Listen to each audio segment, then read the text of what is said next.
Why don't we start by talking about Greece? It seems when trade is off the agenda officially, then Greece is the other subject that moves into focus. Do you expect to have meetings even on the sidelines here discussing Greece? I'm not talking about precise meetings, but obviously we can have the occasion to discuss here or there. We'll have bilateral talks, and of course Greece is in our mind.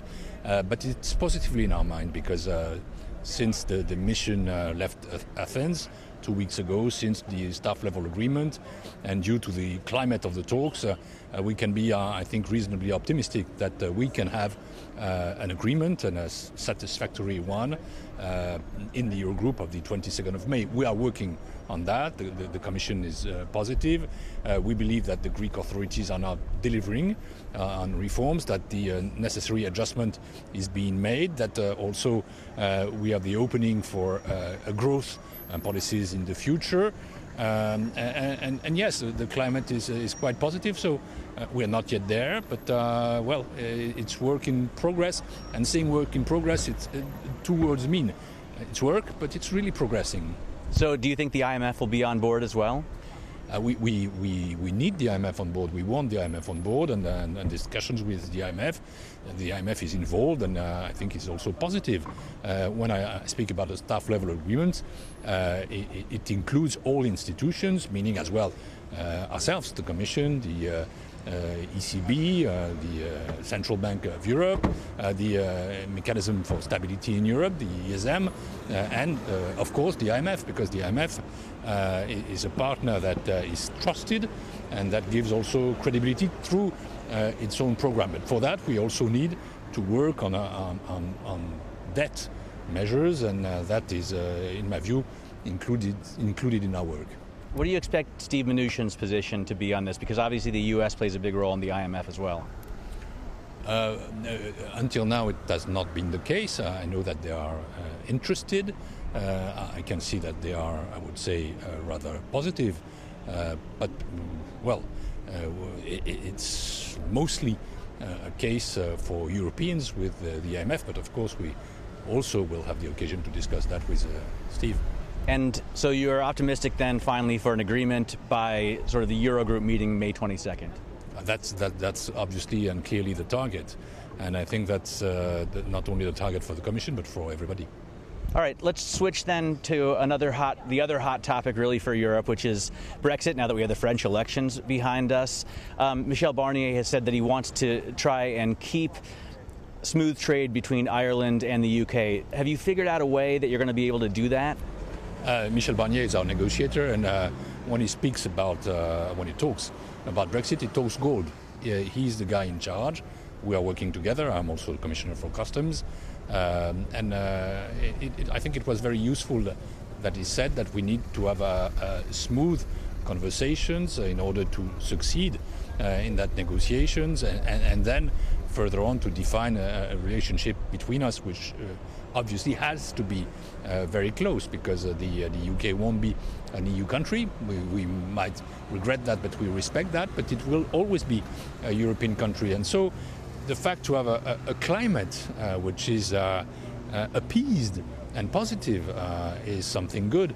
And the message delivered by Michel Barnier is not only the message of himself, the negotiator, but also of the whole Commission and also the 27 member states who are fully united in this negotiation. When you, as the Commissioner for Customs, when you look at the Brexit process, what are your biggest concerns as far as the customs relationship between the UK? I'm not entering now into details, because the negotiation itself will start after the British elections, end of June, and so well, let's do things step by step. All right, let me ask then just about the trade issue that we're not going to talk about at this meeting. I know it's not officially in your track anyways, finance, in the finance leg of the G7 or the G20, but it still is something that gets discussed as an important part of the economy. No, it's a global issue that obviously we have discussed already in the G20 twice. Once in Baden-Baden, the other time in Washington, and it's also probably in the global framework here in the G7. We are not here going to discuss about that precisely. we have very important themes here, how to handle with globalization so that it takes everybody on board, those who are winners, but also those who feel that they are losers. We are going to reflect on how to tackle inequalities, which in this very strange and somehow dangerous world is a major task. We are also going to discuss about the fight against terrorist financing and also about the way through intelligent tax policies to deal with all those issues. But having an open economy and open societies, which means fighting against protectionism, refusing protectionism, being conscious that protectionism is a danger for the world economy.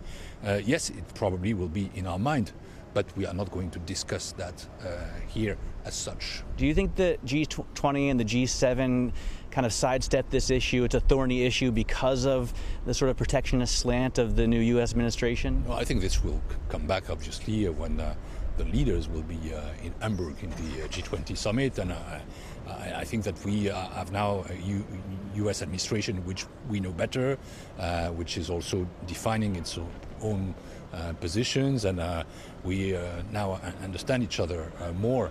And so I'm confident that finally we'll share the same view of an open economy for open societies and trade being a positive vehicle. Finally, on the subject of Europe, back to the French elections, is the EU a stronger union because of the victory of Macron?